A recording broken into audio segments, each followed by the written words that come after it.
দেখেন সেক্ষেত্রে আমি একটু এক্সপ্লেন করার ট্রাই করি যে কিভাবে মার্কেট ফল করছে। সকালের দিকে হচ্ছে মার্কেট আপ ট্রেন্ডে ছিল, কিছুটা উঠছিল, দেন হিউজ আকারে মারাভুজি আকারে হচ্ছে ফল করছে, ফল করে ক্লোজ করছে হচ্ছে নেগেটিভ 68, এটা মানে 70 প্লাস গেছিল নেগেটিভ। তো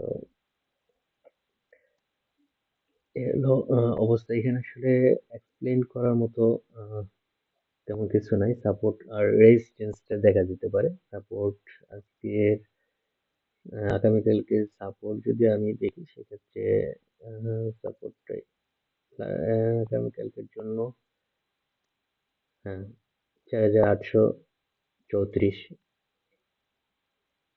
এই জোনটাকে সাপোর্ট ধরা যেতে পারে। রেজিস্ট্যান্স বললে আজকের যে হাই ছিল, হুম, সেটাই 5003 এটাই। ইস্যু অ্যাডভান্স ছিল মাত্র 34টি শেয়ার। টার্নওভার ছিল 402 কোটি টাকার মতো, 402 কোটি টাকা।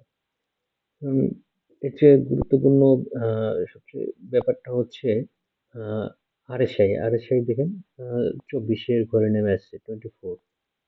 So it's huge low. I think যে কোনো মার্কেটের জন্য এটা একেবারেই কম, বিশেষ করে বাংলাদেশের মার্কেটের জন্য এটা খুবই কম আরএসআই। তো এখানে ইনভেস্টমেন্ট কেন হচ্ছে না আসলে এটা খুব ডিফিকাল্ট বলা। এখন আমাদের সবারই আসলে ওয়েট করা ছাড়া কিছু নেই। একটা ভালো পজিটিভ মুভমেন্ট আশা করার জন্য ওয়েট, এই মুহূর্তে আসলে ওয়েট করা ছাড়া কোনো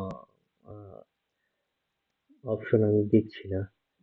আসলে ওয়েট করতে হবে যে আগামীকালও মার্কেটে অনেক সময় দেখা যায় যে খুব বেশি পড়ে গেলে পরের দিন আবার মার্কেট আপ ট্রেন্ডে যায়, এরকমও হয়। পরের দিন ওখান থেকে মার্কেট আপ ট্রেন্ডে যায়। Histogram consecutive 3 days fall. So এই হলো মার্কেটে overall today scenario. So up ট্রেন্ডে যাওয়ার জন্য আসলে এই মুহূর্তে ওয়েট করা ছাড়া কিছু নেই। আর আমাদের দেখতে হবে টার্নওভার কেমন হয়। টার্নওভারের উপর ডিপেন্ড করতেছে মার্কেট মোমেন্টাম বুলিশ মার্কেটে যাবে কিনা। এই এখন দেখা যাক আগামীকাল আহ, কি হয়।